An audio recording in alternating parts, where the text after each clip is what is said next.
Hi friends, welcome back. എന്തൊക്കെയുണ്ട് എല്ലാവരുടെയും വിശേഷം? സുഖമായിരിക്കുന്നു. അപ്പൊ നമ്മൾ രസം പല രീതിയിൽ തയ്യാറാക്കി എടുക്കാറുണ്ട് അല്ലേ? ഇന്ന് ഞാൻ മൺചട്ടിയിൽ തനി നാടൻ രീതിയിൽ തയ്യാറാക്കി എടുത്തിട്ടുള്ള രസമാണ് ഇന്നത്തെ നമ്മുടെ വീഡിയോ. അപ്പൊ നിങ്ങൾക്ക് വീഡിയോയിലോട്ട് പോകുന്നതിന് മുന്നായിട്ട് ആദ്യമായിട്ടാണ് എൻ്റെ ചാനൽ കാണുന്ന കൂട്ടുകാരാണെങ്കിൽ ഒന്ന് സബ്സ്ക്രൈബ് ചെയ്തിട്ട് തൊട്ടടുത്തുള്ള ബെല്ലൈക്കൺ ഓൺ ഓപ്ഷൻ അടിച്ചാൽ മറക്കരുത്. അപ്പൊ മൺചട്ടി തയ്യാറാക്കി എടുത്തിട്ടുള്ള തനി നാടൻ രസം എങ്ങനെ തയ്യാറാക്കാമെന്ന് നോക്കി വന്നാലോ? രസം തയ്യാറാക്കാൻ വേണ്ടിയിട്ട് ഞാനിവിടെ ഒരു നെല്ലിക്ക വലുപ്പത്തിലുള്ള പുളി വെള്ളത്തിലിട്ടിട്ടുണ്ടായിരുന്നു. ഇനി ഒരു മിക്സിയുടെ ജാറിലേക്ക് 1/4 ടീസ്പൂണ് കുരുമുളകാണ് എടുത്തിട്ടുള്ളത്. ഒരു 1/2 ടീസ്പൂണ് ജീരകം എടുത്തിട്ടുണ്ട്, ചെറിയ ജീരകം. അതുപോലെ ഒരു 1/2 ടീസ്പൂണ് മഞ്ഞൾപ്പൊടിയും കൂടി ചേർത്ത് ഇതൊന്ന് പൊടിച്ചെടുക്കാം. പൊടിച്ചെടുത്ത മിക്സിയുടെ ജാറിലേക്ക് തന്നെയാണ് ഒരു 10 ചുവന്നുള്ളി, 10 വെളുത്തുള്ളി ഇട്ട് കൊടുക്കാം. അതിനുശേഷം ഇതിലേക്ക് പച്ചമുളക് ചേർത്ത് കൊടുക്കാം. നിങ്ങളുടെ എരിവിനനുസരിച്ച് പച്ചമുളക് എടുക്കാവുന്നതാണ്. അതേപോലെ തന്നെ കുറച്ച് കറിവേപ്പിലയും കൂടി ചേർത്തിട്ട് നമുക്കിതൊന്ന് മിക്സിയിൽ അരച്ചെടുക്കാം. ഈ അരപ്പിനെ നമുക്കൊന്ന് മാറ്റി വെക്കാം. അതിനുശേഷം നമുക്ക് രസം ഇന്ന് നമ്മൾ മൺചട്ടിയിലാണ് തയ്യാറാക്കാൻ പോകുന്നത്. അപ്പം മൺചട്ടി അടുപ്പത്തേക്ക് വെക്കാം. മൺചട്ടി ചൂടായതിനു ശേഷം ഇതിലേക്ക് എണ്ണ ഒഴിച്ചു കൊടുക്കാം. എണ്ണ ഒരു 2-3 ടേബിൾ സ്പൂണ് ഓയിൽ എടുത്തിട്ടുണ്ട്. നമ്മളിവിടെ ചതച്ച് എടുത്തിട്ടുണ്ട്.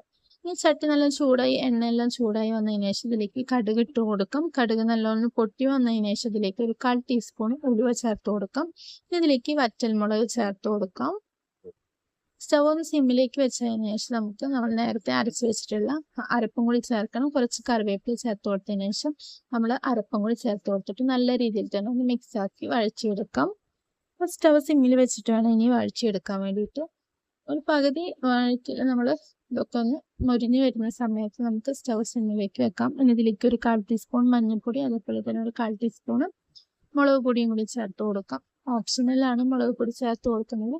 അതേപോലെ തന്നെ കായപ്പൊടിയും ഈ സമയത്ത് നമുക്ക് ചേർത്ത് കൊടുക്കാം. ഒരു 1/4 ടീസ്പൂൺ തൊട്ടിട്ട് 1/2 ടീസ്പൂൺ വരെക്കും നമുക്ക് കായപ്പൊടി ചേർത്ത് കൊടുക്കാവുന്നതാണ്. ഇനി നമുക്കിതിലേക്ക് നമ്മൾ നേരത്തെ പുളി വെള്ളത്തിലിട്ടിട്ടുണ്ടായിരുന്ന പുളീനെ നല്ലോണം പിഴിഞ്ഞിട്ട് ഒരു 3/4 ലിറ്റർ വെള്ളമാണ് ഞാൻ എടുത്തിട്ടുള്ളത്. അപ്പോൾ ഇനി ഇതിലേക്ക് ഒരു 2 തക്കാളി മിക്സിയിൽ അടിച്ചെടുത്തതാണ്. അതും കൂടി ഇതിലേക്ക് ചേർത്ത് കൊടുത്തിട്ട് നല്ല രീതിയിൽ തന്നെ ഒന്ന് വഴച്ചെടുക്കാം. അതേപോലെ തന്നെ പുളിവെള്ളം നമ്മളിവിടെ പുളിയെല്ലാം നല്ല ഇതാക്കി വെച്ചിട്ടുണ്ട്. ഇനി ഇതിലേക്ക് ആവശ്യമായിട്ടുള്ള ഉപ്പ് ചേർത്ത് കൊടുക്കാം. ഞാനിവിടെ കല്ലുപ്പാണ് ചേർത്ത് കൊടുക്കുന്നത്.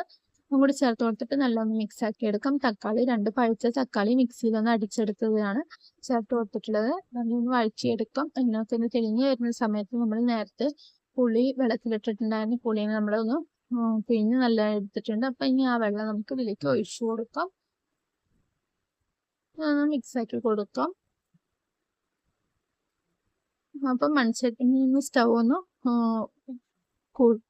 ഫ്ലെയിം ഒന്ന് കൂട്ടി വെക്കാം. അതിനുശേഷം നമുക്കിതിലേക്ക് രസത്തിലേക്ക് എത്ര ആവശ്യമായിട്ടുള്ള വെള്ളം ഒഴിച്ചു കൊടുക്കാം. ഇനി ഇതിലേക്ക് ഒരു 1/2 ടീസ്പൂൺ പഞ്ചസാര ചേർത്ത് കൊടുത്തിട്ടുണ്ട്.